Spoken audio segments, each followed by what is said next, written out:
Hello guys, welcome to flexible study. सबसे पहले आप सभी का बहुत बहुत थैंक यू हमारे साथ जुड़ने के लिए। आई होप कि आप सारे बहुत अच्छे हैं और आप लोगों का प्रिपरेशन बहुत ही बढ़िया चल रहे होंगे। तो फ्रेंड्स, ये हमारा लेक्चर 14 है। लेक्चर 14 में हम लोग डिस्कस करेंगे मॉडर्न वेस्टर्न फिलोसफी से रैशनलिस्ट फिलोसोफर स्पिनोजा को। राइट, तो स्पिनोजा से जितने सारे क्वेश्चंस एनटीयूजीसी नेट में आए थे और जो सारे एक्सपेक्टेड क्वेश्चंस भी हैं वो सारे के सारे हम लोग डिटेल के साथ डिस्कस करेंगे। और हम लोग वेस्टर्न फिलोसफी से pre Socratic philosophers, the sophist and Socrates, Plato and Aristotle and medieval philosophy and Descartes बहुत सारे टॉपिक्स को कवर कर चुके हैं। अगर आप लोगों ने बहुत सारे टॉपिक्स को नहीं देखा है तो अभी जाओ इस चैनल में जाकर 500 MCQs जो प्लेलिस्ट है वहाँ पर देखो, सारे के सारे मिल जाएंगे। ठीक है, तो आज इस सेशन का फर्स्ट क्वेश्चन आपके सामने स्क्रीन पे ये रहा। Which one of the following is compatible with Spinoza's philosophy? ठीक है, निम्नलिखित में से कौन सा स्पिनोजा के दर्शन के साथ अनुकूल है, ये आप लोगों को बताना होगा। तो option A agnosticism, option B atheism, option C pantheism या फिर ऑप्शन डी थेइज्म। तो फ्रेंड्स, इस क्वेश्चन का जो सही आंसर है वो है ऑप्शन सी पैंथेइज्म। ठीक है, आप देखो एग्नोस्टिसिज्म, एथेइज्म और पैंथेइज्म और थेइज्म वो क्या क्या है यहाँ पर देखो एग्नोस्टिसिज्म का मतलब क्या है, belief in no knowledge about God. Right, और एथेइज्म का मतलब क्या है, an absence of belief in the existence of deities. Deities means देवताओं।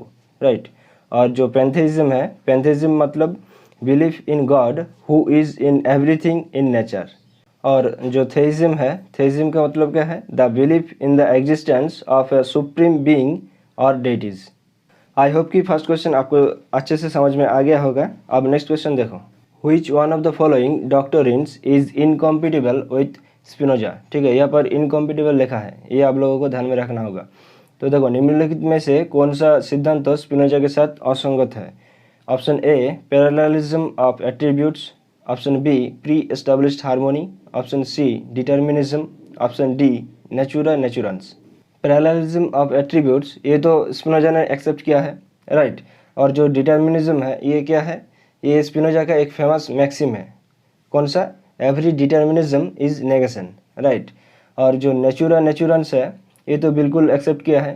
राइट, इन्होंने गॉड को बोला है नेचुरा नेचुरंस एंड नेचुरा नेचुरेटा।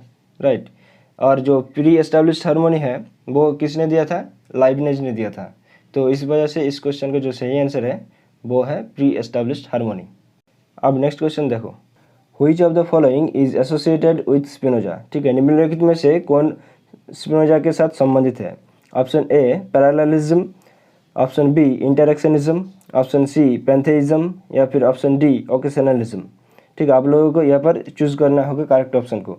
तो देखो ये जो क्वेश्चन है, ठीक है, ये पिछले दो क्वेश्चन के ऊपर बेस्ड है। राइट, हम लोगों ने पढ़ा था ना जो स्पिनोजा है फर्स्ट क्वेश्चन में वो क्या है, पैंथेइज्म है। राइट, पैंथेइस्ट फिलोसोफर है। और अभी अभी नेक्स्ट अगले क्वेश्चन में ही पढ़ा जो पैरेललिज्म ऑफ एट्रीब्यूट्स पढ़ा था ना, तो ये भी सही है। तो देखो ए और सी कौन सा ऑप्शन है, ऑप्शन 4 माइंड बॉडी रिलेशन को स्पिनोजा ने क्या बोला है, पैरेललिज्म। राइट, और जो इंटरेक्शनिज्म है वो डेकार्ट्स ने बोला है माइंड बॉडी रिलेशंस को। राइट, और पैंथेइज्म तो हम लोगों ने अभी अभी पढ़ा है, belief in God who is in everything in nature. Right, तो इस वजह से इस क्वेश्चन का जो सही आंसर है वो है option 4 A and C only. अब नेक्स्ट क्वेश्चन देखो, अकॉर्डिंग टू स्पिनोजा, ठीक है, स्पिनोजा के अनुसार सब्सटेंस कितने टाइप्स का है ये आप लोगों को बताना होगा। उससे पहले हम जानेंगे कि जो स्पिनोजा के अकॉर्डिंग सब्सटेंस क्या है। राइट, तो स्पिनोजा ने सब्सटेंस के बारे में बोला है कि जो सब्सटेंस है वो क्या है, वो सेल्फ डिटरमाइंड है और सेल्फ कंटेंट है और उसको किसी भी तरह का इफेक्ट और मॉडिफाई नहीं की जा सकता है। राइट, और सब्सटेंस को बोला है कॉजा सुई। तो according to Spinoza the substance is self determined and self content and nothing can affect or modify it. Right, by describing substance as causa sui, Spinoza means that the reality is a self-explanatory, all-inclusive, interrelated whole. अब Spinoza के according substance को कितने types में divide किया है। ठीक है, Spinoza substance को एक ही बोला है, वो क्या है, ईश्वर यानी कि God. Substance is equal to God is equal to nature. तो इस क्वेश्चन का जो सही आंसर है वो है option C. According to Spinoza all our objects of knowledge fall into, ठीक है, स्पिनोजा के अनुसार हमारे ज्ञान की सभी वस्तुओं में आते हैं। Option A substance, option B attributes, option C modes, या फिर option D all of this.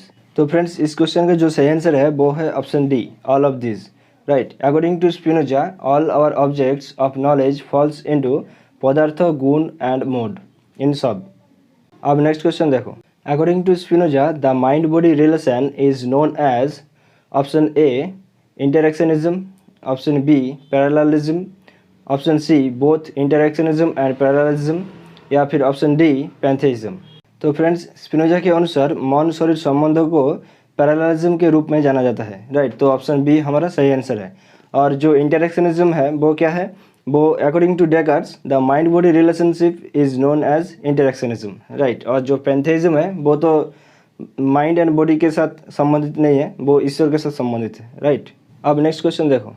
Which of the following was not written by Spinoza? ठीक है, निम्नलिखित में से कौन सा ग्रंथ स्पिनोजा नहीं लिखा था? ऑप्शन ए ट्रैक्टेटस थियोलॉजिको पॉलिटिकस, ये तो लिखा था। The principle of the philosophy of Descartes, ये भी लिखा था। और एथिका, ये तो स्पिनोजा का फेमस बुक है, राइट। और लास्ट में है ट्रीटाइस ऑफ मैन, ये किसने लिखा था? ये लिखा था डेकार्ट्स ने, राइट। तो इस वजह से इस क्वेश्चन का जो सही आंसर है वो है ऑप्शन डी ट्रीटाइस ऑफ मैन। ये ग्रंथ स्पिनोजा के द्वारा नहीं लिखा गया था। अब नेक्स्ट क्वेश्चन देखो। By mode I understand affections of substance or that which is in another through which it is also conceived, who says that? कौन कहता है कि मोड द्वारा मैं पदार्थों के स्नेह को समझता हूँ या जो दूसरे में है, जिसके माध्यम से इसकी कल्पना भी की जाती है? Option A Spinoza, option B Descartes, option C Russell, option D Hegel. तो देखो ये एक स्टैटिक क्वेश्चन है, ठीक है, आप लोगों को एज इट इज़ याद रखना होगा। तो इस क्वेश्चन में जो कीवर्ड छुपा है वो क्या है? Mode, right. और मोड किसने दिया था? स्पिनोजा ने एक्सेप्ट किया है, राइट। जो सब्सटेंस, एट्रीब्यूट्स, मोड्स पढ़ा था ना, राइट। तो इस वजह से इस क्वेश्चन का जो सही आंसर है वो है ऑप्शन ए स्पिनोजा। अब नेक्स्ट क्वेश्चन देखो। Which of the following maxims are accepted by Spinoza? Spinoza के अकॉर्डिंग जो मैक्सिम है वो कौन सा है? Option A act as a member of a kingdom of ends, या फिर option B every determination is negation, या फिर ऑप्शन सी बोथ, या फिर option D none of this. तो फ्रेंड्स इस क्वेश्चन का जो सही आंसर है वो है option B every determination is negation, right. ये जो फेमस मैक्सिम है ये दिया था स्पिनोजा ने।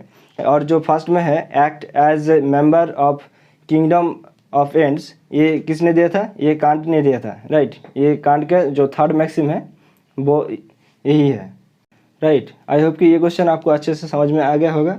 अब इस सेशन का हमारा आखिरी क्वेश्चन है। According to Spinoza how many attributes are perceived by human intellect out of an infinite number of attributes? Spinoza के अनुसार मानव बुद्धि द्वारा अनंत गुणों में से कितने गुणों का अनुभव किया जाता है? Option A 1, option B 3, option C 2, या फिर ऑप्शन डी 4। तो फ्रेंड्स इस क्वेश्चन का जो सही आंसर है वो है ऑप्शन सी, यानी कि 2, राइट। वो कौन कौन सा है? एक्सटेंशन एंड थॉट, ये दो एट्रीब्यूट्स मानव बुद्धि द्वारा अनुभव किया जाता है, राइट।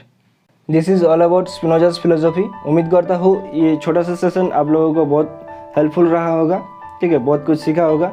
मिलते हैं अगले सेशन में, तब तक के लिए हंसते रहे, मुस्कुराते रहे और चित्त को शांत रखकर अपने प्रिपरेशन को आगे लेकर चले।